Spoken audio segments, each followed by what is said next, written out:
Now, this will be the third time we've played a team that we competed with in the playoffs last year. And I think this team more than any other, also because Svechnikov is back in their lineup and they're fully loaded tonight, especially if Pesce comes back in. This is going to be an incredibly physical game. So they've added some players in their lineup, I think, as a result of the playoff series to be more physical. So this will be the one. I think I expected it from Toronto and I expected it from Boston, but I think this is the game that's going to be very hard. It'll get angry quick.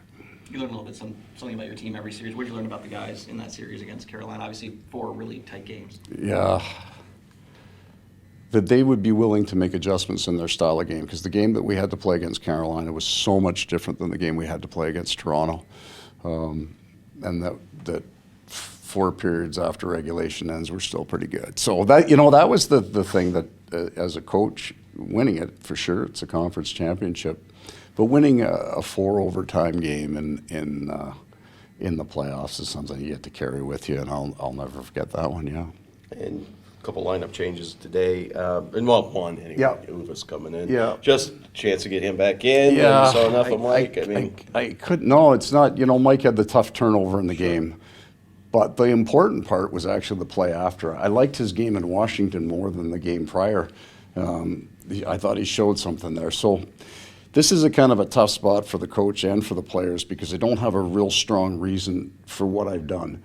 I think Uvis and Josh had been ahead of Mike kind of out of camp, and I was in some ways waiting for an obvious opportunity to get Mike in. It never really presented itself. They played well. They played well enough, right? And I don't like pulling guys in and out. So when Mike went in and he was fine, he had the right to go back in, but Uvis never really came out for a reason. So I'll put Uvis back in because I don't want either of those two guys now, I think, sitting out that long. And we do have potentially players come back on the horizon. They needed to get a look at Mike to have an understanding of where his game was at. And Sam out there, how close is he, do you think? I think he's fairly close, but I'm going to have nothing to do with that one this time. Like he was ready when he came back. The mechanism for injury, what happened to him, any player on our team is getting hurt on what happened. So he was 100% when he came back. So we're kind of at that point. He's going to get a full hard practice in tomorrow, and then he feels good today. If he feels good coming off that, it'll be completely the medical people and him deciding what game he wants. There is a chance it would be Chicago. I doubt that. I think that because of what's happened, we may just sit back and say we're going to give him at least one more day. But he's going to be on that road trip for sure, is our plan, yeah. And same, what about Montour? I mean, could he come back in this California trip? Yeah, he could. Yeah. So, but this one is going to, again, the doctors weigh in on it. Everybody weighs in on it. The player has to decide. Then it's going to be how many practice. Like, we're not putting 5 months into this to bring him back a day early. So we're going to be as comfortable and confident we can be that they're ready to go. So I do think there's a chance, one of them, possibly two, and that would be at the end, right? It wouldn't be, I don't think they're coming in at the start of back-to-backs. We wouldn't do that. And it may only be one. But we're now in the window of a 10-day window, I think, that we're probably going to see these guys back. Coach, you guys have played in a lot of games that have been decided by 1 or 2 goals, but you've won a lot of those games as well. What's been the key to closing out tight ones? I think being relaxed in them. I think there's a feeling of confidence in our game. Not that we're dominating teams, and we are. There's sections of the game that we have been pretty strong in all the games that we've played, but that we're a good enough team that you don't have to panic in the 1-goal game. We don't have to open up our game. I was talking to Doug earlier about the number of times, and maybe to you guys, that I said last year, we were fine, and then we got in trouble and we opened our game up. And I don't think we're there anymore. I think we can keep it tight and keep it close. What I would say, what I'm most pleased with the last 2 is the goals against have been unusual, right? We got bouncing off guys' shin pads, we're tipping them in, just some highly unusual goals, shorthanded goal. Those are the things that kind of submarine a team in a game. And you feel then something clicks, you need to do something unusual to get it back, but we haven't dealt with that. So we've stayed pretty true to who we are. The early hockey is the most difficult hockey to assess because you don't know the other team, and you got new coaches and you got new styles. So the game isn't quite as dialed as I'd like it, but our game is closer than where it was last year for sure. you've talked a couple times about OEL and how he's been able to jump in really quickly, not knowing what to expect considering his late start. A month in, what has stood out to you the most about how he's played? His competitiveness, and you don't see a player every day, so you don't truly know them until you get them, how they practice, how they compete on pucks.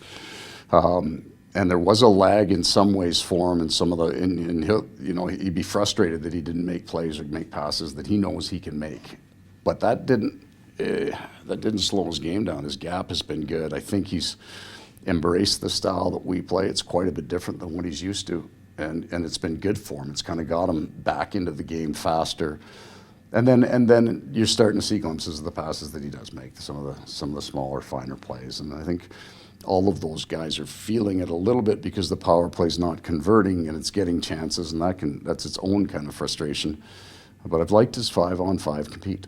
After the Columbus game, you said you took Verhaeghe off that second line because you didn't like what you saw from them. I mean, what have you seen from them since you put them back together in the Washington game, and what do you kind of expect to see from them tonight? It's kind of,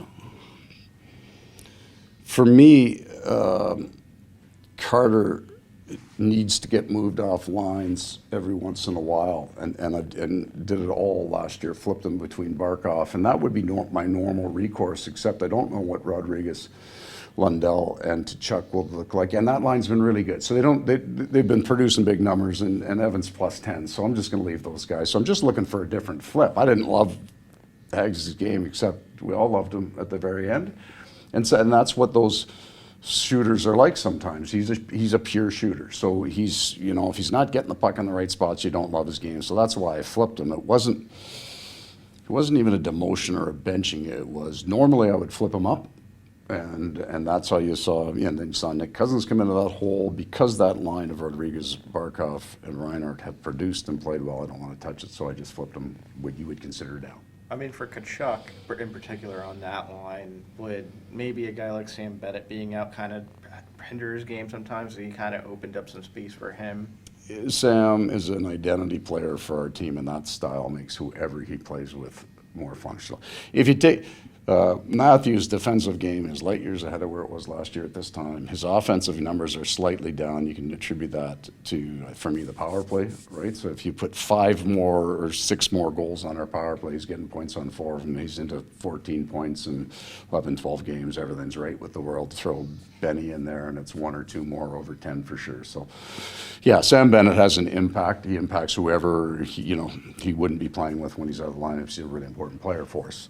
That being said, the most important metric for our team is even strength expected goals against right now. It's pretty darn good. Goaltender tonight, Coach? Bob's going tonight. Sergey. Sergei Bobrovsky. Thank you, Coach. Thank you very much.